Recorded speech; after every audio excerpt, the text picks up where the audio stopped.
Hey guys, this is your girl, Ashira Nelson, better known as Savvy Girl Money. Today, I want to talk about a recent financial situation my husband and I had to tackle through. It was a hard situation, but I want to share it today on my channel because some of you guys might be going through a similar situation and kind of need help, or you might experience something like this in the future. So I want to kind of get personal and share a hard decision my husband and I had to make. Okay, so let me give you a little background. So my husband and I got married September of 2016, and 5 days before our wedding, my husband got into a car accident. And I just couldn't even imagine. We couldn't have planned for this. It was just a crazy situation. We couldn't even believe that it happened so close to our wedding. He actually hit the back of a car due to a sun glare. And at the time, because we were about to get married the following week, he actually canceled his insurance in order to get on my insurance, which was a big mistake because during the gap is when this situation happened. So we didn't have any car insurance on the car. So we had to figure out how we were going to pay for this ourselves without any help from an insurance company. So we had a couple options. One of the options was to get the car repaired, or we had the option to just be done with it. But only thing is, he actually still had a remaining balance on the card of $6,000. So he wasn't all in the clear. He had to still deal with this situation. So the week of our wedding, we just mentally could not deal with it. He was lucky enough to be able to see his mom's extra car at the time.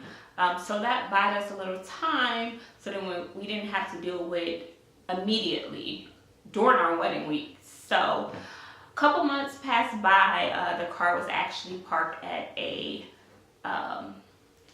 mechanic shop, which allowed us time to think. Around this time also, I was going to be up on my lease of my vehicle. And I had expressed to my husband in different conversation how I did not want a new lease because I cannot stand to have so many monthly expenses. That's my goal, to reduce as many or eliminate as many monthly expenses as I possibly can. And that should honestly be your goal too. So him being a sweetheart he is and always is, he wanted to help me get to the point where I didn't have a car note. This was my first car note, and I just knew that if I could, I would like to avoid it. If you have cash to just pay for a car, go that route. Avoid getting a new car or avoid getting a car where you're paying a monthly car note. If you can, just pay out of pocket for a vehicle. He wanted to give me the opportunity to not have a car note. So he's like, okay, let's get the car repaired. I'm like, fine, but let's see how much it is. So the mechanic shop that the car was at gave us an estimate of the vehicle. And the vehicle came up to $8,000 in repairs. $8,000. Can you believe it? I'm like, no. He couldn't be talking about our car, could he? My husband's like, yeah, unfortunately. But before I finish this story, I want you guys to check out this quick little video I did of the car so you can see the repairs and what was going to be $8,000 worth of expenses. So check this out.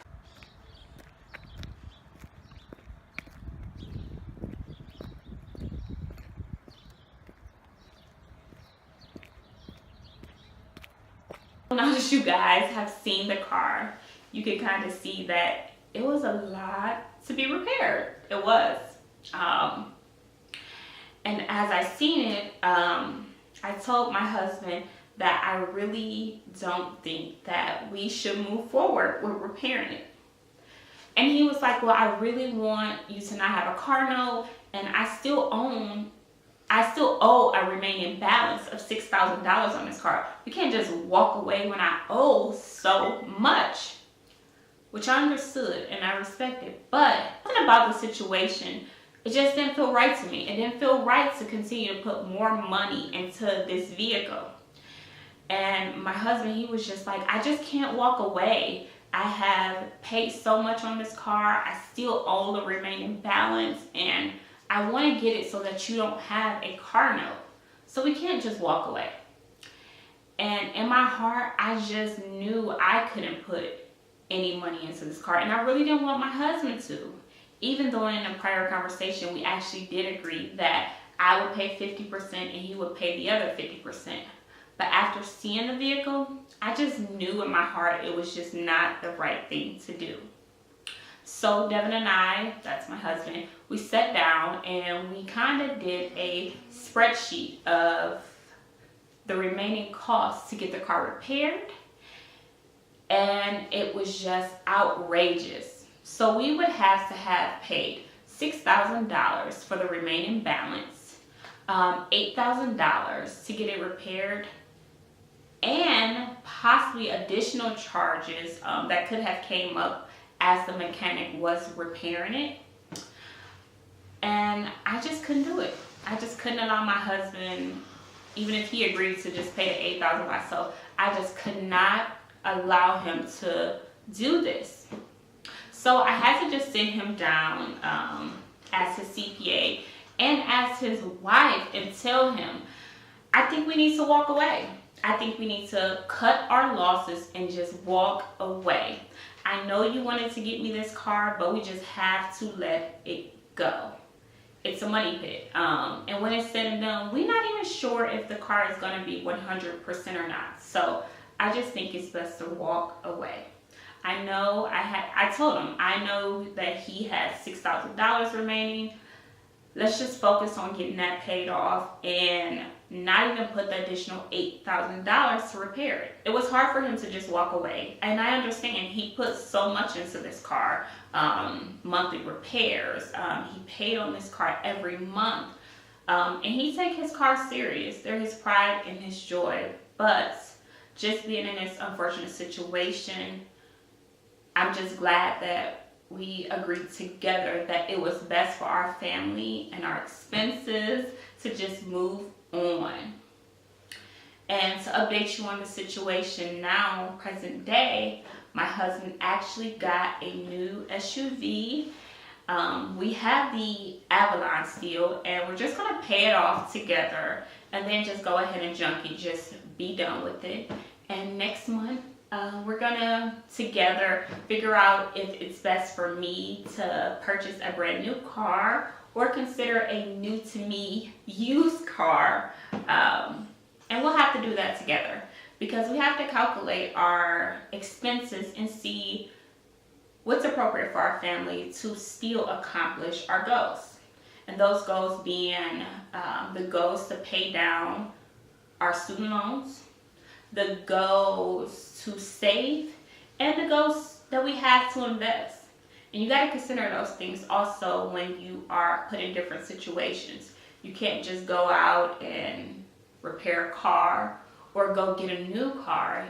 You really have to sit down, crunch the numbers. But thank you guys for tuning in. I appreciate you guys. If, like I said, if you have not done so, please make sure you subscribe to my YouTube channel, and I will talk to you guys soon. Bye.